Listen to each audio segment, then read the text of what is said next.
This is Meet the Owner, where business stories come to life with your host, Steven Dryden-Hall. Let's go, people. Welcome to Boom 7 Meet the Owner. Now, today's owner, I'm not sure how many things she owns, so we're going to find out. So we've got Dr Hazel Roberts. So welcome to the show, Hazel. We've known each other a long, long time. Can you just tell me what businesses you own today? Okay. Please? Okay, so I own a sticker business and one that makes jam and chutney. I also have a holiday rental. What else is that? Part owner of MK Eats. I get involved in Boom 7 with events. Is that your business? No, it's not. That one don't count? That don't count, No. okay. Thanks for your help there. Own anything else? Do I own anything else? No, I'm available for hire, I think, for the other things. I don't think we can play this show. What do you mean? Boom 7 Meet the Owner. I've known you a long time, okay, and I want to get you on the show because you do have multiple businesses. I do. You're very complex in terms of they're all very varied businesses, and so you've got a good snapshot of what works, what doesn't work, live learning experiences. So do you remember how we met? Yeah, I do. It was 2007. Oh God, Rain Man. I had just, the reason I remember is because it was a significant point in my life. I just quit teaching. So you as a teacher? Yeah, I was a teacher, a secondary science school teacher at Stantonbury for 7 years. What did you teach? Science. Yeah. And chemistry, A level. And I decided that wasn't really for me. So do you like kids? Yeah, I do. That's a good start. Yeah, and I was a good teacher. Yes. I could teach the subject. Yes. I just couldn't hack the classroom control aspect of it. Right. That's Got a bit 30 kids, 31. Yeah, 5 hours a day. Yeah. So you was a teacher, and then so how did we meet? So yeah, I decided to become self-employed, and I went to a networking event over at the Hilton Hotel in Kents Hill. And now the Delta, who hosts the Milton Keynes Food and Leisure Awards. Thank you, Paul Prosper. And I met Claire Wildman there. Oh, we know Claire. Yeah. Yes, who is a life coach. Yeah. Yes. And we connected. She bought my book, which I was launching at the time, and then she created Business Buddies, Business Buddies, which was a small networking, specially chosen people by Claire. Special people. Yeah. I feel something coming. And that's where we met. You were one of those special people, and so was I. So people do say I am special, and I don't really know what they mean. But what I remember was it was me and loads of women. There was no other men. Paul was there, but not very often. Paul. Oh yeah, from HUK he ended up working, didn't he? Yeah. Yeah. What was his business? I can't remember now. No, I can't remember now. No. So we used to meet up, didn't we? Give tips and like, you should do that, you should try that. Yeah, so we'd just talk about what we've been doing for the last month, say what we were going to be doing, and then we would meet up and see whether we'd done those things and give each other some ideas and just be a sort of sounding board for each other. How important is that in business to have that network? I think when you're self-employed, particularly if you work on your own, you can lose your accountability, particularly. You can think to yourself, oh yeah, I'll do that, and I'll do that soon, and then a whole month can have gone past, and you realise you haven't done it. So when you've got someone that you've said you're going to do it to, even though obviously there's no consequences for not doing it, you Claire get Wildman's going to come and beat you up. She's not. She's lovely. You get this like just a tap on the shoulder type thing to think, oh, actually, yeah, I need to do this now because time has passed. And that's back in 2007. Now it's like there's loads of groups that offer this, and it's quite strong. So what was your business then? Okay, so I had, at that point, what had I done? I really started working in the background when I was still teaching and when I had children. So I had my first daughter in 2002, and that's when I went on maternity leave. And at that point, I was heavily into allotmenting. Allotmenting? Yeah. Okay. Yeah, growing fruit and vegetables. Yes. That was my passion. I can't even say that word, but yeah. And I hadn't been doing it that long. I've been doing that since 1998, and I'd made a few jams and things and other things from the stuff I'd grown, and I'd written down a lot of recipes, and I'd also got a lot of experience about what you had to do when. And I just thought, this is the makings of a book here. The jam lady. Yeah, because I come from the background of having a PhD and being very sort of methodical and analytical, I kept notes on everything. And I thought, actually, I've got enough notes here to make a book that might help other people and inspire other people. So when I was on maternity leave in 2002, I turned my notes into a book. Is the book there? Yeah, here it is. Oh, we've got a book. Here it is. Let's have a look. Hazel's Homegrown. Yeah. Let's have a look. And what vegetables are these? That is actually the ingredients of piccalilli. Oh, I bought piccalilli last week. Sorry, not from you, but I just had this urge, like just to eat it. So I went to the shop, bought some. But well, you should I'll have get come some to off me. you. Yeah. I will come to you. Yeah. So how many books have you sold? I can't remember with that Roughly. one. No idea. Because that was a print on demand, Yes. which is great because it really makes publishing much more affordable. Has it made you a millionaire? No. Okay, so that's good. But so when you write a book, obviously it doesn't go anywhere unless you do some kind of marketing around it. Yes. So I thought, well, I'm going to have to go to events. I'm going to have to put myself out there. I'm going to have to do other products that people might want to buy that will like entice them to come to me. And then while they're there, they're like, oh, I think I might buy this book too. So I started creating a whole load of other products, like particularly carefully selected seeds that people might want in small quantities, because when you go in a garden centre and you buy seeds, you get like 1,000 of this, and it's way too many. So I started putting these seed collections together, and I had small children, so I was doing sort of like garden related crafts and stuff like that, and I created this whole sort of raft of kitchen garden related products, and I did my first event when my daughter was 3 months old, I think. Had the whole sort of imposter syndrome that you get when you do your first event, thinking, what am I doing here? I think you have that anyway, but you've changed the last couple of years. It's like, are you good enough? I'm like, you're amazing. You're doing all the stuff that I'm crap at. So I think there's a little underlining thing through there. Yeah. But that is changing, which is quite interesting. So you're making jars of stuff. Jams. No, I wasn't at that yet. time because I wasn't registered with Environmental Health or anything like that, and that seemed like a really scary thing to do. I thought they'd come round and tell me off for not being good enough. You see, Doctor. It's a similar theme, So no, I couldn't sell jam and chutney at the time because that would have been illegal. So I was selling everything else I could think of. Imagine like the SWAT team coming over. No, you've made this piccalilli. You're arrested. Like pinning you down and taking you to. That's just not going to happen. So that's what I was doing. And then, and in addition to doing events, I created like an eBay shop where I was selling this stuff as well. So you were hot on eBay. So I'm going to talk about numbers in a minute, but eBay was and is a really good tool, isn't it? It was better than it is More so, now, yes. I would say. Okay. Yeah. So at that time, it was really it was still about selling secondhand stuff at that time, but there was this thing where you could have a shop and so on. So I created a shop on there, and I was selling the craft things and the books and those sort of things. And also because I had small children and toddlers, and everyone knows what they're like. You do. Chris from the radio show knows. I wonder where he is. I started making reward stickers for my children, which is also actually related to the jam, because although I wasn't selling jam to the public, I was giving it away as Christmas presents because there's only so much jam you can eat. Of course. And I had learned how to print my own labels. And if anyone has ever tried to print labels, they will know it's not as easy as you might imagine. I have tried, it's hard work. Yeah. So I had learned how to print onto stickers. So I created these reward stickers for my children, and I thought, well, I might as well add these to my eBay shop. So I did that, and then people were contacting me, particularly like teachers and so on, and saying, oh, can you do me these stickers or those stickers or whatever?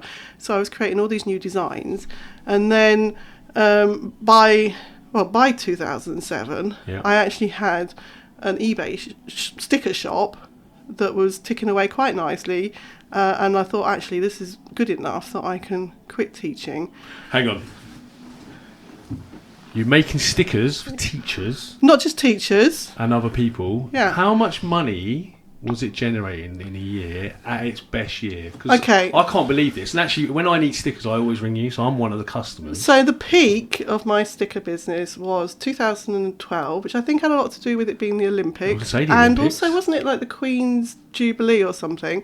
So I was selling a lot of Jubilee And I stickers. got married that year, so it's quite a big year. And I was selling a lot of Olympic stickers and then all my normal stuff as well. Yeah.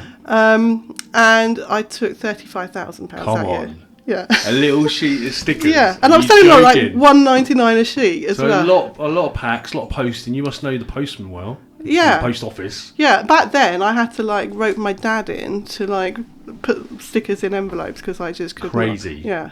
So Yeah. stickers done well. You gave up teaching Yeah. to sell stickers. Yeah. That's amazing. Which was great because my kids were little still. It was a much better life balance type thing. Yeah. When you went in and handed your notice, did you write a letter, an email? Do you remember? An email, I think. Did you not go in and say, "Hey"? You wrote an email saying, "I'm handing my notice in." Yeah. And did they go, "Oh, what are you doing? Are you going to go and travel the world?" And what do you? I'm going to go sell stickers. Yeah, I pretty much told them what I was Can you going to imagine do. being the headmaster? I don't know who you have to speak to. That'd be mad, isn't it? It just shows that the teaching's not easy, right? Yeah, absolutely. Yeah. 100%. So, Yeah. sticker business. I use sticker business. You now sell jams and jars. Well, and yeah. pickles. So in 2007 again, now that I wasn't teaching, which obviously was like taking up a massive amount of my time and thoughts, I was thinking, right, I need to go through those steps, those hoops, to be able to sell my jam and chutney to the public.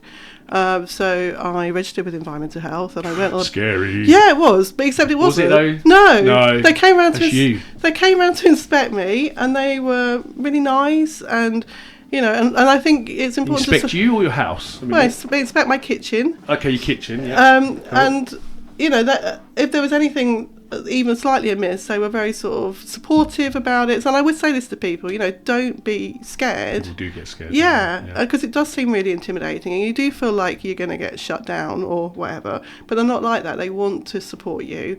So that I did that, and I had my labels checked out for trading standards and Yeah. all that kind of stuff. And then once you've done that, it kind of opens up so many possibilities. You know, I'm only registered for like low risk business because Yeah. jam and chutney is low risk. So you know, I'm not. Because of all the sugar.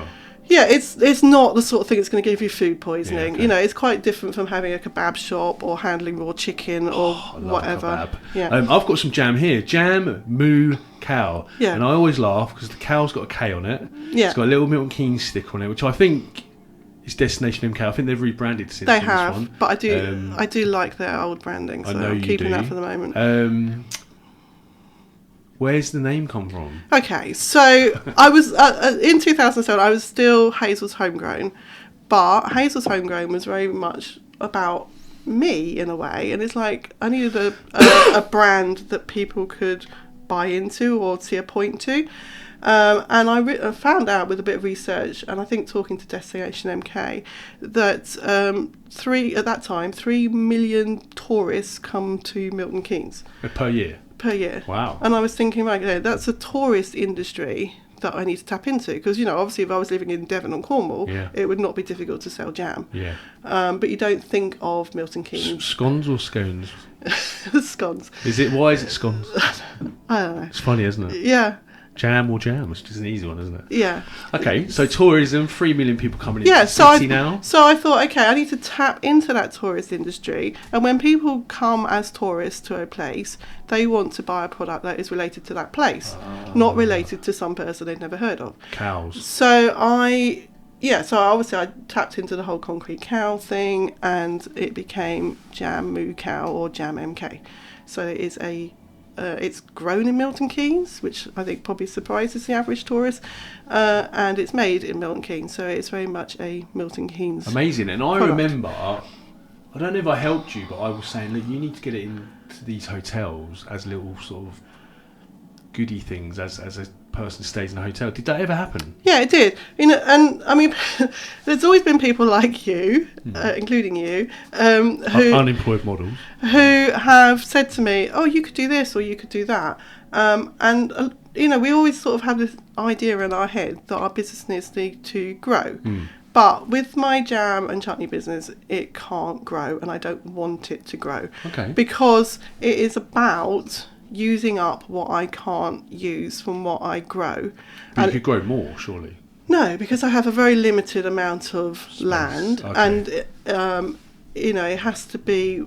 I have to be growing on it what I want to eat, Of course. and then only using excess to make the jam and So there's chutney. a loophole here, because I got an allotment when my eldest Henley, was it Henley?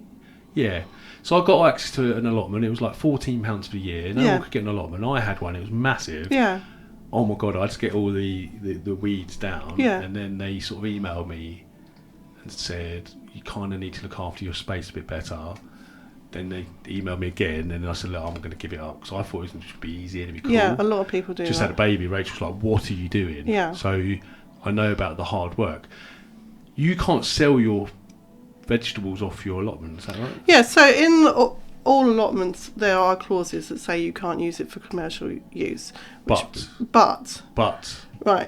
but... What's the but? Well, I mean, technically speaking, it's not right to do what I do, which is why Turn the radio I off. do it in the spirit of what the allotment is about. And the point of an allotment is, as you say, the rent's really low. Yes. The value of that land, when it's being used as an allotment, is way below what it could be if you stuck houses on it or if you huge, stuck yeah. businesses on Yeah. it. So, it's there for people to grow for themselves or for their families or whatever. And you can't, even if you've grown an abundance of French beans, you can't go out in the street and sell French beans to people. It's not allowed. And I think the spirit of the allotment is you can't just get a polytunnel, fill it with strawberries and make a living out of it. No. It's about personal use, and it's the same with foraging, because I do foraging too. The rules of foraging is you can take from public space as long as you don't destroy the plant, as long as you leave some for other people, and you're not doing it for commercial purposes.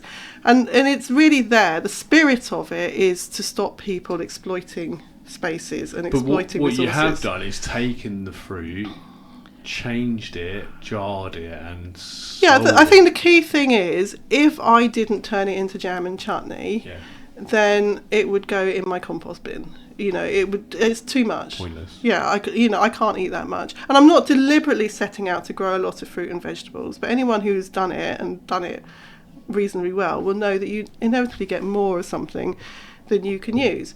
Not deliberately, but just because it happens. Yeah, because and particularly in the summer when it's all cropping at once, she's like, well, I love my 5 a day, but there's only so much of it I can eat. So that's where it comes from. So I don't have any desire to go beyond that, because it's not about that.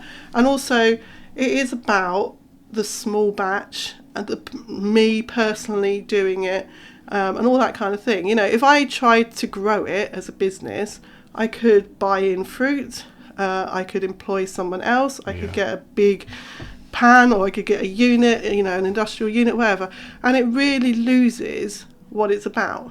Amazing. So a few years ago, we knew each other, and you invited me to a meeting in a pub in Wolverton. Yeah. And I went to this pub, and you were a guy who makes cider. And I think there was another person, there's 3 of you, and you, Steve, can you come and see us? And I was like, yeah, no problems. I was running the Milton Keynes Food and Leisure Awards. And I sat down, and you were like, why is there no artisan category in your food awards? And I was like, pardon? And I felt like it was like a 7 out of 10 tone, like you were having a go at me. And I thought, I don't know if I like this lady. And I'll come back to that in a minute. And I was like, I don't really know what artisan is. Sorry, what are you talking about? Yeah. Right? And you were like, there's loads of food that's made, baked, created in Milton Keynes and Buckinghamshire, and you haven't got a category. And I'm like, I didn't really know anything about it. So No. I said, let's create a category. I said, but I need your help to put it together, because I don't really know what you're talking about. And that's probably lack of education and being focused on growing an award ceremony for Milton Keynes, right? So that's kind of where we first started doing bits together. Yeah. Can you just tell the audience about the artisan scene? When was that? What year was that? I mean, you're like Rain Man, so you're going to tell me. I can't actually remember Ooh, very well got on ya. that one. Maybe 2015. 2015. Yeah, I'm maybe thinking. 2014, 15 maybe. Yeah, something like that. I think that's most likely. So I don't think you're alone in not understanding the word artisan, because to be honest, Thank you. that was a word that Lawrence was using, and Name drop. I didn't know what it meant either. Oh, right. So Yeah. you come with your 7-tone. You didn't even know what was going on. And it's one of those things. It's like, well, how do you define these people, and what does it mean? Yeah. So he was making cider. Then there was like Dan. Good cider. There was Dan from Concrete Cow Good Brewery lager, as well. good beer, yeah. And what I was actually trying to do, like you do, is I had my jams and chutneys, which are great for like Christmas presents or whatever. And I had this whole idea about there being tourism in Milton Keynes and also like corporate type things. And I was thinking, what we need is a Milton Keynes food and drink hamper. Yes. Christmas thing. Yeah. So I decided to launch that. So I had to find products that were made in Milton Keynes and that stored really well. Also had the whole issue of like you have to have a alcohol license if you're going to sell alcohol and all that kind of stuff. So I kind of tracked down people in Milton Keynes that made products that would fit into my hampers, which is how I ended up meeting Lawrence and Dan principally, and then there were a few other people doing various things. And when we got together, we realised that we're all like individuals. Yeah. We're doing our little thing, and we are working hard to promote ourselves and all the rest of it. And I wanted it to be promoting all of us, and for all of us to promote each other. So like, if you were at an event and someone said, or in a shop and someone said, oh, I can really do with like some decent biscuits, and you think, oh, I know this person, we know a lady, don't we? or whatever it might be, or oh, I really want like, I've heard about gourmet marshmallows. Is there anyone in Milton Keynes doing that?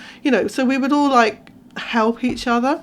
So Lawrence and I created the artisan Milton Keynes food and drink thing on Facebook. Yes. And that was really to like gather people together and to promote each other. So because I was scared, we started a category, didn't we? Best artisan food, best artisan drink, right? Yeah. And I got to learn about all these wicked products actually in Milton Keynes. And if you Yeah. know someone has made, for example, your jam, Yeah. which is sitting next to, by the way, Hazel's just come back from Australia. You have to say Australia in an accent. A jar of Vegemite. So it's probably the most opposite product that your jam is. But there's nothing better knowing that someone's made something with something in their allotment, spent time in their kitchen, jarred it, and given you it. I'm actually giving it to Chris, the host, because he likes the host, the producer. His kids love toast apparently every day. It's kind of a way to keep him quiet until his wife comes home. So that's good. He's here. I heard his voice. And you're now the judge of Best Artisan, aren't you? Well, yeah. Yeah. What? Yeah. You infiltrated me. You got what you wanted, the category, and then now you're the judge. So that's quite interesting. Can you just tell us about that? So the scene has got bigger. More people making cool stuff. Well, actually, yeah, I don't know whether it's got bigger or not, because it was getting bigger. Yes. And then COVID happened, and I had like quite a great database at that time. I knew like all the people who were doing stuff, and then COVID happened, and afterwards it was like this complete different scene.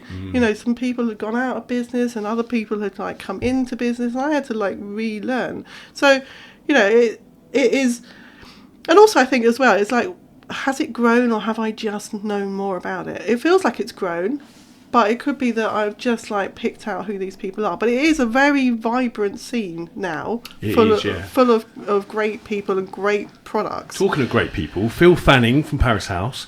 So Phil's a judge at the Food Awards, which you are part of. You're a judge for that. So what happens at Paris House once a year? Because I love that day. Yeah. Can you just explain to the listeners? So with the Best Local Product Award, is not a public vote like so many of the other ones are.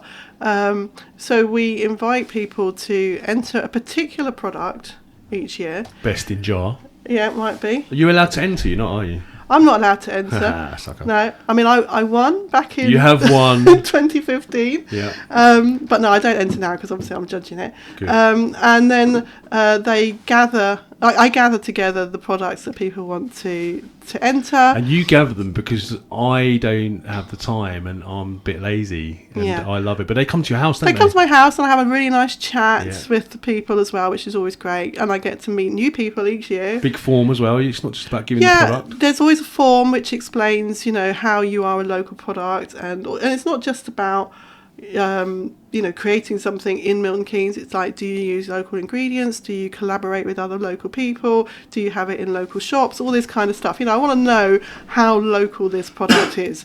So anyway, I gathered together all the products, and then we go off to Paris House, and we have a very nice morning. You drive through the land, through the big through arch, the deer park. Then the deers, depending if it's the right day for them, they're sort of hanging around. Yeah. You pull up to this big building that they've shipped in from Paris. Yeah. And we get a coffee and a tea and a drink, and then Phil comes out. Is Phil scary? I thought he was. I thought he was going to be. Did you? Yeah, I thought he was, but no. Michelin star chef, 3 rosettes, made his own table, legend, loads of celebrities, has helicopters landing in his land. He is not, is he? He's so chilled, isn't he? He's chill, but he's also no messing. Yeah. Oh, yeah. There's still that little... He knows what he likes. Yes. He doesn't have time to mess around. No. He tastes stuff, he considers it, and he makes up his mind. And he swears as well, doesn't he? Yeah, he does. He is a chef, though. And also, he's not blinded by the artisan label. Because I think it's easy. Like, you can go, let's say you go to a National Trust property and you're in the gift shop there and you think, oh, this is all bound to be really nice stuff. And you get that idea, like, oh, this is artisan stuff. This has got to be good. And sometimes it isn't. Isn't it? Yeah, sometimes it isn't, unfortunately. Great day, isn't it? And there's what's the category? He's got best in jar. What is it? Best sweet treat. Best baked. Yeah, best baked, best savoury. Drinks, alcohol. Yeah, non-alcohol, though we don't usually get many of those entered. So yeah, there's several subcategories, but ultimately what we come out with is the best local food product and the best local drink product. And you don't you put your time into that. That's you giving back again. So that's why you're a judge there. So that's quite interesting. So you make jams and chutneys and bits and stuff in jars. Mm-hmm. You have a place in Scotland, so that's a business. So you threw that one. So where do you start there? A few years ago, you used to moan. You go, "Oh, I'm going up to Scotland to my house, my other house. I've got to spend time there, and it's raining. I mean, it's Scotland; it's going to rain." And then quite a major thing happened in your life, which you don't have to talk about. But what you've done with this little cottage is you've turned it into... It's not an Airbnb, is it? It is on Airbnb. So it is a rental in a beautiful part of Scotland, yeah, which is a business, which is why you're on the show. Yeah. So just give me a little snapshot of this business and why, when, how. Okay, so why did I moan about it in the first place? Because you're moaning. The reason I moaned is because it was where we went every year. Every year. For 25 years. 25 years, jeez. To the north coast of Scotland, which, the first time you go there... Stunning. Absolutely blows your mind. People don't believe that places like that exist within the UK. No. We're talking like tropical looking water, white sandy beaches with nobody on them. It's not what you expect, and it is awesome. It's also a great place to take your kids because you can let them run right on the beach and you don't lose them in a crowd. And it is a great place to go. You are a doctor of geology, which is rocks. So I bet you love the rocks up in Scotland. That's why I was up there in the first place. There we go. Yeah, Yes. I did my degree mapping project on those rocks. Who did you do that with? Which university? No. Who taught you all of that sort of stuff? What are we getting at here? We just want to know where you learn and what your teacher. Was it your teacher? Yeah. Cool. We'll talk about it if you want to talk about that. Anyway, Scotland, got a house, 25 years, gets a bit boring. Right. No. So when you say, "Oh, I've got a holiday cottage in Scotland," people get a sort of idyllic idea of what that looks like. The reality is, when you close up a cottage in Scotland for 11 months of the year, when you turn up there, damp. It is damp. Stinky a little bit. It's a bit mouldy. Yeah. There are dead mice in the traps. Oh, yeah. there were oddly millipedes all over the place. You don't get this in the reviews, do No. you? Yeah, The beds are all wrapped in plastic because, you know, you want to keep the mice and mould off those. It is cold, proper cold. it's a weird thing, isn't it? It's like the concrete wall is cold. Yeah, isn't it? You're yeah. like, oh, it's cold. You don't want to use any of the things in the kitchen without cleaning them Yeah, of course, first. yeah. You know, so I'd turn up there after a 12-hour drive. It's not close, is it? 12 No, hours. exhausted. I'm really just wanting the beds made. You probably didn't stop either. I can imagine you probably went First few years we didn't. 12 straight. Yeah, Come after we on. had children, we used to have an overnight. Wow. But yeah, so, you know, I wanted a nice welcome hamper, beds made, Oh yeah, fresh towels. fresh butter, Yeah, but it's nothing like milk, that. Nothing like bread that. from the village. Yeah, yeah. But none of that. No, and But the supermarket was a half-hour drive away. you were going to sell it, and then you decided to do it up, didn't you? Well, no, I don't think we were ever going to sell it Were you because it was very much a family property, and you know we wanted to keep it. But by 2021, it had got very, very run down, and there was literally mould growing on the wallpaper, and in the curtains and on the furniture and so on, and it needed major renovation and a major investment. And we weren't really sure whether it was right to spend the money on that for the sake of a holiday home that was just going to be our private holiday home, or whether we should be spending money on the home that we were living at. So imagine that, Yeah. you're 12 hours away, like the logistics alone is Yeah, is yeah. difficult, You might isn't as it? well be on the moon, really. That'd be quite cool, Yeah. the first one. So that's a massive project. So I know it's complete and it's live on Yeah. the internet and you're renting it out. So snapshot of what you had to do, and is it paying off? Okay, so yeah, I mean, in 2022, my husband died. That was the thing that actually changed his thing. Yeah. He left me money. He loved that cottage. He asked me literally on his deathbed to sort it out. Did he? He did. Legend Steve. Yeah.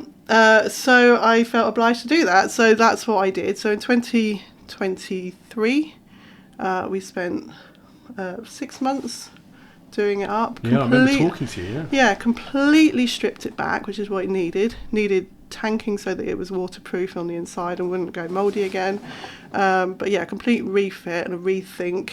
You know, opened up the kitchen to be open plan, changed the way that the bedrooms worked, all sorts of things that we did. Did you enjoy it? It was amazing. Oh, wow, Absolutely, yeah. absolutely loved it. I think a lot of people, and I say this from sort of a food point of view. You know, a lot of us sort of sit around and imagine what it might be like to like open a cafe or something, and you think, oh yeah, this is the theme I would like, or this is the decor I would like, and you have all those ideas, and then you think the reality of running a cafe day to day is just not Nightmare. it. Yeah, so you know the idea Grumpy is, people. yeah, the hard Mess, work, crumbs. yeah, the hard crumbs work. from the cake. Yeah, Oh, yeah. annoying. Yeah. And at this cottage, it was like, oh, finally I get to do that thing about theming it and, you know, setting it and all the rest of it and doing it the way I want to. How much did you spend? £58,000. So what I'm going to ask you, you might not want to answer this. If it was £58,000, did you budget £58,000 or did you budget £50? It's usually a bit more. And did you have a lot more than 58? Because I said something the other day, they're like, oh, we want to invest in this, like. If someone's going to invest, if someone's got 100 grand savings, no matter what the investment is, they're never going to invest 100 grand because then you're left with no pot. Right. Someone might invest with 20 grand because then, you know, and that's going to pay off over time. And did you get it within budget? Did you No. You didn't? No. How much over? So, roughly?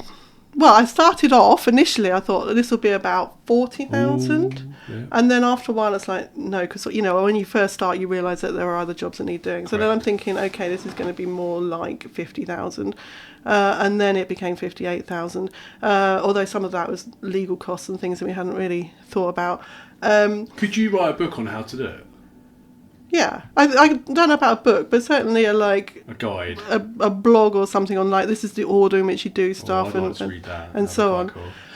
So then you've got this lovely house. in Yeah. a lovely spot. It's Yeah. 12 hours away. But it's completely changed my attitude towards it. You know, now where before I was thinking I never want to go there again. Now I want to go there like 2 or 3 times a year. Yes. I turn up there, the beds are made. Because you've done a deal with someone, Yeah, right? yeah. So, Well, obviously you have to have a local agent. You can't run something like that without someone there. so you've got this nice asset that Yeah. people want to... I mean, I've seen the photographs. You've Yeah. built your own website. So you're Yeah. also a web designer. Oh, You yeah, own 4 that's- businesses. I yeah. mean, I don't know where it stops. You are a layer of human, which I respect. You're an artist as well. I've seen the stuff you painted in Australia. I'm like, what, Hazel did that? Yeah. And you doubt yourself. This is someone that doubts themselves. What the hell? Like, crazy good, right? So it's in Scotland. How do you then market it? Because there is so many ways. There's cottage.com, there's Airbnb. Tell our listeners about that, because that's quite a minefield probably on its own, isn't it? Yeah, I mean, I think if you didn't have like Airbnb in the back of your mind when you started, you'd think, well, how on earth do you do this? And I think years ago, it probably put my husband off ever thinking about it because it was quite tricky. You'd probably have to be in a brochure somewhere or something. But Airbnb has made things like that so much more accessible. So I had that in my mind. Oh yeah, I'm going to Airbnb it. And it is very simple to Airbnb stuff. And then talking to other people up there who also have holiday lets, and you find out, okay, there's also this thing called Verbo, which I didn't know much about. And then I contacted Sykes Cottages, but I didn't like what they were suggesting. And then I went on to cottages.com, and then they said, well, actually, if you go with us exclusively, They want to be exclusive. yeah, don't they? yeah, Yes. they do. We'll give you £1,000 back to cover the costs of the short-term licensing that you need There's in a licence Scotland. in Now, Scotland, yeah, they isn't only there? brought that in October 23. Just as I was like about to launch it, it was like, oh, actually, you need to have this license. So I was like, okay, maybe I'll go with them. And the thing about them is they also put a listing on Airbnb for you so you and get double on whip, Verbo okay. for you and Host Seasons and all these other like I don't know 20 odd different sites. So what did you end up doing? So I'd already made the Airbnb listing and the Verbo listing, and then Cottages contacted me, and they said, well, you're going to have to switch off these other listings if you come with us. So I went with them, left these listings going for like a few more weeks, and then gradually it's just moved over to Cottages. Okay. So there are pros and cons to this, because for me, because I like to do things myself, I'm very much hands-on and like to be, I am in control. 100%. Don't touch Hazel's spreadsheets, all I say. But then don't let me on them. So that's the other thing. Yeah. I think Airbnb is great because it really is you. You know, you get to choose the photographs you put on there. You write the description. You're in control of when you let it out and all that kind of thing. You switch things on and off. You can change your pricing. It's all you.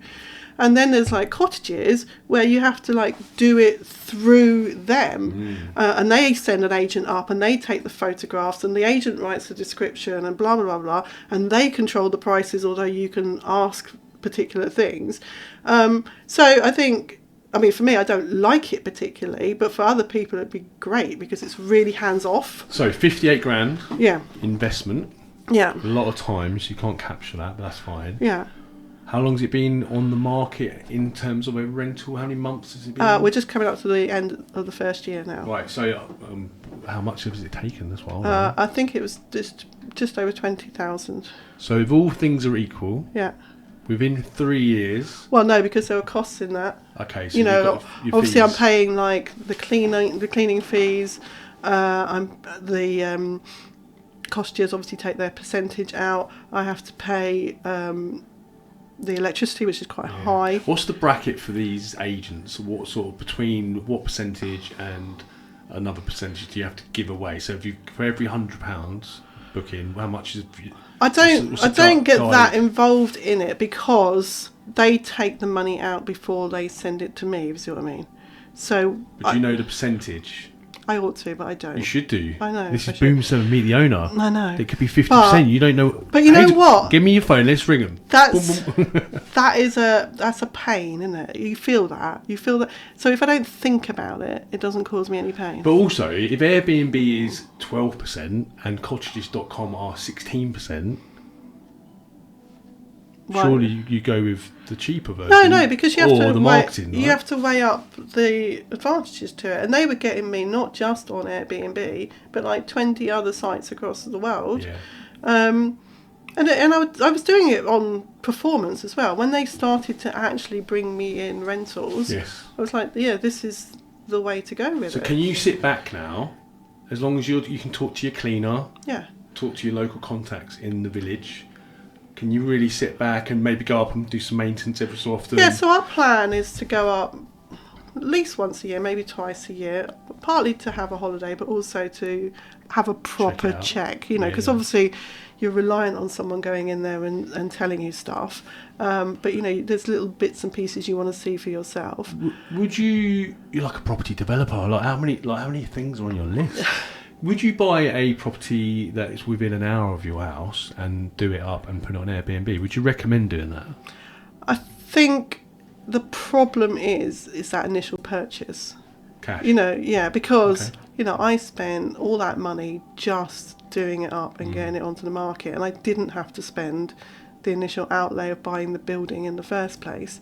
So you'd have to have a pretty large pot that you don't need for anything else. Because I reckon it's going to take about 6 to 8 years to pay back.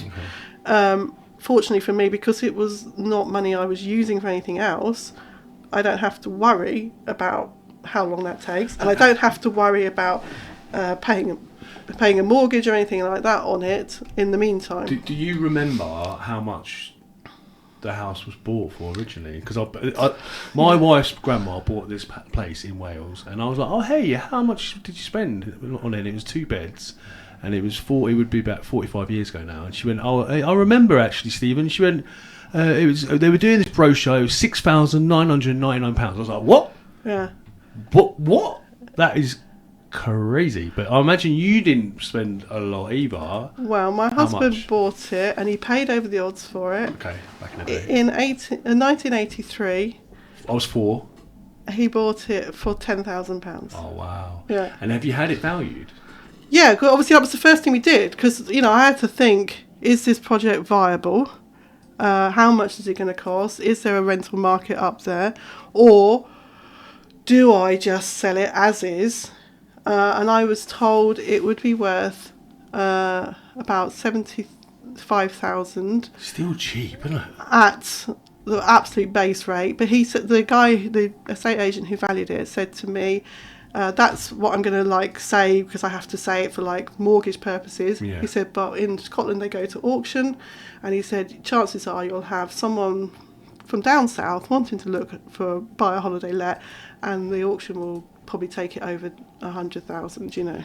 So I just did some maths. So say it's 100,000, 90 grand profit. Obviously it's capital gain. There's all sorts of taxes, right? But if it's generating 20 grand a year, yeah, which it is, and it probably will carry on doing that. Yeah. In 5 years, that's another 100 grand. So you're looking at, if you sold it and kept it for, that's 200 grand. Yeah. For a £10,000 house, but also you put 58 grand in. Yeah. That's not bad, is it? No, I think as well, with the £58,000 that we put in it, we massively increased the value of it. So that's not dead money anyway. Not at all. No. And you're keeping it in the family. Yeah, and that's a really important factor in all this. I managed to do what my husband asked me to do, and keep it in the family, and keep it going, and stop it from being just another empty Scottish cottage where the roof falls off. Scottish cottage. Yeah. That's hard to say. I'm Scottish, so I love Scotland. Obviously, I've asked you if I can borrow it. I'm going to keep working on it. If I keep giving you opportunities, it will happen. So you've been a teacher, you've had a sticker business, you've made stuff in jars, you've wrote 4 books, 5 now? More than that, Loads more. Loads. You are in the middle of doing a book, aren't you? Is that done now? I finished that one, I'm on another one. Greedy. You're a property developer, whether you like it or not. Yeah. We do events together, so when I do my pitch deck, which I didn't really know what that was years ago, I put in there my team, and my team is me and some close people too. I think Chris Gregg's on there as well, actually. In his little Christmas jumper normally. Oh look, he's got his Christmas jumper on. Every time, love it. I like to embarrass Chris. There's you, and you are. I don't know if I always put Doctor because I think it's a bit wanky. Big shout out to Jenna and her husband who've just walked past. Actually, no, Jenna is not here. Her husband's there. Legends. I've lost my thoughts, but you're in the presentation as crossing the T's and dotting the I's, because I found out, I think last year whilst watching someone I knew on TV, that I'm dyslexic. Yeah, you could have asked me that years ago. Yeah, and Rachel said, I said, well, did you want to tell me? Yeah. So you're a really important team member to me in like partnership. And I think years ago, I think I said to you last year, I said, there was a point in my life, I don't know if I really liked you. And I told you this. Mm-hmm. And the reason I thought I didn't like you is because you used to like, it's like you found me out. You used to dig me out, and you would make me accountable for certain things, and I didn't like it because I was probably hiding behind maybe dyslexia, which I didn't know. But it's important in team, and you are part of my team, and I'll ring you, and sometimes I'll put a LinkedIn message to a lot of people, and I'll copy you in, say I'm going to work on this project, and I'm sure these guys will be up for it, and you are always up for it. And I think since Steve passed, you're like a different person, and you've already got layers and layers and layers of cool stuff that you've already achieved.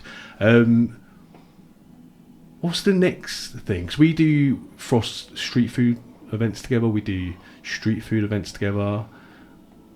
There's lots of conversations about a turkey farm. We'll save that one. That's a bit random, isn't it? Lady grows turkeys every year, has a little shop, and wants your help to do some stuff on that. So we're going to go down, aren't we, and have a look. See, I want to buy one already. I'm going to buy one. I haven't even been there, but I want to buy my turkey from this lady you told me about, right? Food related again.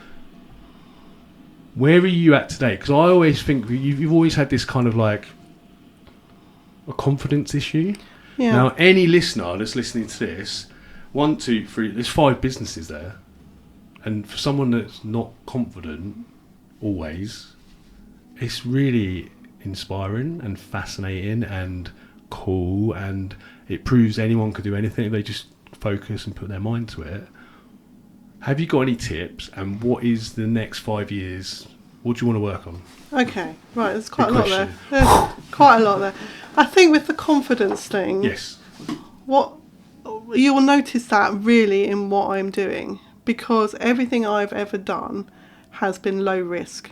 And I think that's probably the case for a lot of women particularly. Okay, yeah. And if you think about how when I started with maternity leave and all the rest of it, it's quite a common thing for women who are on maternity leave to think, well, is there something I can be doing, some sort of business I can start? And a lot of women do sort of start up things at that point.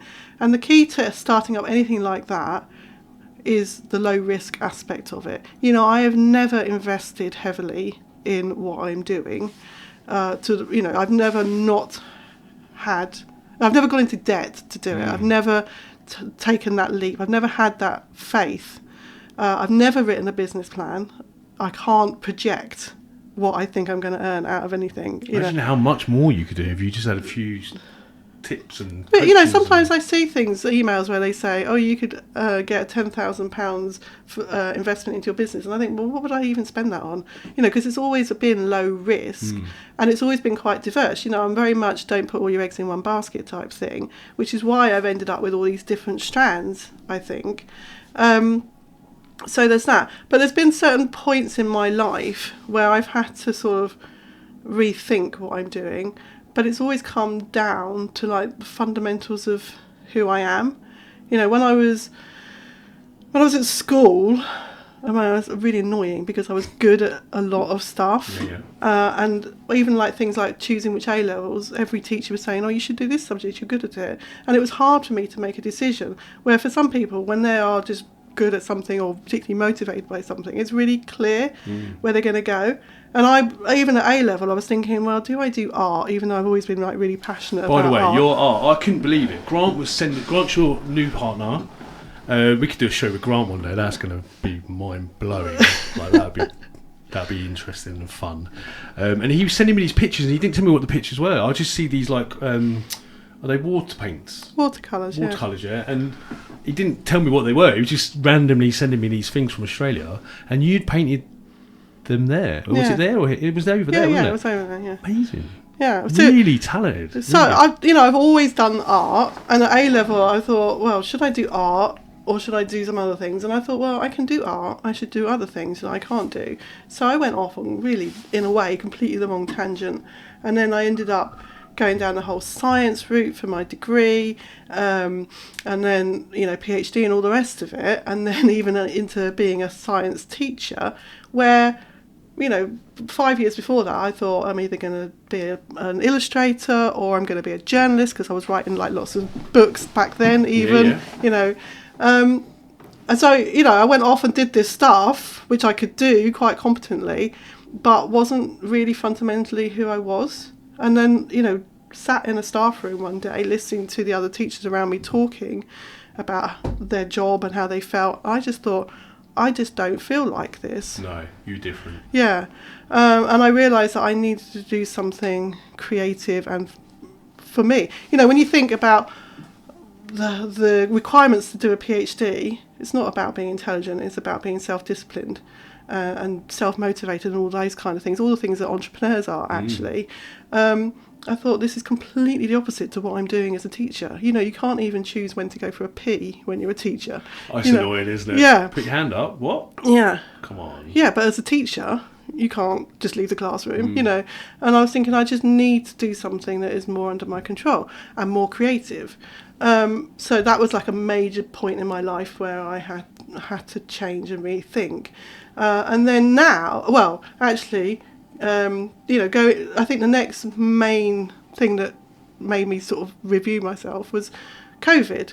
There were certain things I was doing then, so the sticker business was affected by that because people weren't having the events. Correct. The jam and chutney, I couldn't do the markets anymore, so I had to do like home delivery.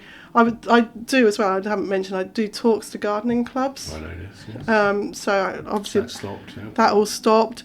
I was organising the MK Food Fest, that got cancelled, but then I realised actually with the MK Food Fest, which was something I wasn't getting paid for, it was taking up masses of my time and I was neglecting myself. My businesses, and everything was suffering. So making the decision to not carry on with that was like, well, what do I want? What? And it was at that point where not much going on during COVID, actually having a bit of free time. I went back to the art. I was drawing every day, and I went back to writing. I'd written a heck of a lot of stuff, like children's stories and things when my children had been younger. And I thought, no, I'm just going to write a book that's in me right now. And I went back to that because they are my passions. They are the essence of who I am. So that was a kind of a review then. And then obviously in 2022 when my husband died, it's like, well, okay, this is another like major turning point. Same time, both my children left to go to university. So Through the nest. So I went from like being a mother in a family of 4 to being on my own. It's like, okay, this is like major deal. I need to think about what I'm doing. I wasn't even sure whether I was going to be financially secure and all the rest of it. But also there was a kind of freedom to it. Yeah. It's like I don't have to be doing things with my family at particular times or, whatever. I can do what I want. I don't have to be a mother, a wife, whatever. It's about me. Aren't you into stocks and shares now as well? Yeah, I am into stocks and shares. And the other thing as well, with my husband, he left behind this absolute vast amount of photographs, and I thought I can't just leave these sat on the desktop. They're brilliant photographs. I need to get them out into like the stock photograph and archive photograph things. So I've been going through that and getting those out there as well. Another big review. But I think at the moment I'm really at a point where I haven't entirely decided what I'm doing. I'm still keeping the sticker business ticking over, although eBay is not what it used to be. No. And I think also people are better at printing their own stickers these days. Canva, everyone loves Canva, don't they now? Yeah. And I'm still keeping the jam and chutney at the level it's always been. That's not growing and it's not going away Just before you finalise and we finish the show, it's rubbing off though, isn't it? Because your daughter, I can't remember which one it was, but she takes on cuddly toys like bears and little soft things. What do you call them? Plushies is what she calls them. That's what they call them on Instagram. Every house has about 1 billion plushies in a cupboard, on the bed, on the shelves, that are just literally a waste of space because the little toddler don't want to play with them anymore. And what your daughter does is she takes them, refurbs, washes, makes them nice. They're generally always nice anyway, and she resells them, right? That's right. Yeah. Genius. She's copying her mum. She's doing these entrepreneurial stuff. What's odd about that business is she doesn't necessarily sell them to children. No, she sells them to adults because there's this whole adult world out there of plushie owners, as they're called, and quite often these plushies that she sells on Instagram go on to have their own Instagram account. Mental. Yeah. Right, 5 years. I feel like it's an interview now. Hi, Hazel, nice to meet you. We like you. We know your experience. You've just listed your CV. Like, we know what you do. What do you want to do in the next 5 years in terms of business? Okay. I think I will always keep the sticker business and the jam business. We'll have to get a link on this show. They are things. I also have loyal customers, and so on. But they are things that I do, and I do easily and without having to think. And there's some sort of comfort in that. I love the Milton Keynes food scene. Oh, good, you're going to stick with me. Yeah. Good. So I love organising events. Yes, you do. I do. And I love being part of the Food Awards, even if it is just a small part of that. There's obviously now MK Eats. MK Eats delivery app. You're a shareholder on that, aren't you? I am, yeah. Crazy lady. So another business. Yeah. Like that's 6 now, I think. I'm going to keep talking to gardening clubs because they love me and they invite me back again, and that makes you feel good. Good. Ego tick, boss. Yeah. But I think, I really do want to go back to those roots of writing and art and trying to figure out how I can actually make a living. But that's sometimes hard, isn't it? Not just make a living, but that it's that whole thing about the confidence. I would just like the recognition for that. The feeling like I have created something that people appreciate. Maybe you just keep getting little moments where you keep doing that. So do another talk, do another show, do another book, and that keeps it ticking rather than having this big award. Maybe if we talk to Chris from Horizon Radio, you could do like a gardening / talk show about what you have lots of knowledge about, because there's a massive audience out there, particularly up at the theatre, the gallery. There's loads of cool stuff going on there, so maybe we can have a word with him. He's nodding his head. There you go, there's an hour. You could do that and have some think guests. The important thing is whatever I do, I need to go to bed each night feeling like I have been creative or I have achieved something. And if I can keep doing that and also pay my bills, then I will be a very happy person. Amazing. I've had a really nice time talking to you. I talk to you every week anyway. Not every day, but every week I talk to you. You've bought me a couple of gifts. Vegemite from Australia, because you've got to say Australia in an accent. Jam from Milton Keynes. This is going to Horizon Radio. There you go, Chris. Well done. That's your payment for today. And you've also bought me some stickers. Yeah. 2 things. I mean, these feel a bit premium, actually. Normally your stickers are like... You get maybe what you ask for. A 7 out of 10. These are like 9. It's very... Can you hear that? Very nice. So these stickers are for me, are they? They're for you. They are reward stickers. We'll just read some out. I tried new food. I mean, I do that every day. We're going to have nachoed at Midsummer Place, actually, if it's open after this show, so that's cool. I didn't swear out loud. Wow, I'm never going to use that one. Yeah. My coffee intake wasn't excessive. Yeah, I restocked the cupboards. Don't tell Rachel. No. I found some me time. I'm good at that. It's in Spa yesterday. Chilling, absolutely chilling while everyone was at work. I tidied the cupboard. No, I learnt something new. Yes, I cleaned something. What do you know? I actually did clean something this morning, and I'm not going to tell you what it is. And then on the back, we've got some stickers because we've got this really posh, wanky Hoover that's round, and it cleans your kitchen crumbs like cakes on the floor. Yeah. And you said to me, What did you ask me? It's weird. I said, what's his name? We don't have a name. We don't know if it's male or female anyway, because we're actually sane people. But you've got me some eyes. Yeah. So now, if the robot Hoover's got eyes, it's gonna have to have a name, isn't it? Yeah. And how's he supposed to know where he's going if he doesn't have eyes? These don't look like eyes though. I'm confused. They are eyes. Are they Trust underneath? me. But you peel them off. Oh they'll my be god! eyes. Can we do this live? Yeah. We've got some time. Hang on. Bit of rustling. I mean, that's quite good for a radio. Spares. Spare? Oh, have you got a Hoover? Don't know. Anyone who wants to sponsor Horizon Radio with a Hoover that can have eyes, talk to Chris Gregg. Can you do that? Yeah, look. It's just I'm peeled. excited. Are they male eyes or female eyes or not? Yeah, they are. Not? Oh, they're big eyes. Oh my god! Look, let's put this on camera.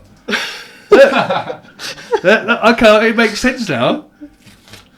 They're not female or male, are they? No. They're very generic. And Your children will love it. yeah, and we'll put some eyelashes. I on want as to well. know his name by the end of the day. It might be a girl. It might be a girl. We're not sure. We don't know. But what's let's gonna not be. stereotype cleaning to We're women. not, and the fact we've got a wanky Hoover, and that most of my arguments about cleaning with my wife, Yeah. let's not even go. That's a whole show. Yeah. Thanks for coming on. I think we'll get you a show. I think if you've got time, Chris has the appetite. I think it'll keep you stimulated in the stuff that you love doing. Right. And we'll put some links to your jams and your jars, tea stickers, to your holiday home. Yes. I mean, have we got enough space to put all these links, Chris? Like, there's a lot of links, Our list. isn't it? Dr Hazel Roberts. Thanks for coming on, and it's been great talking to you. Thank you.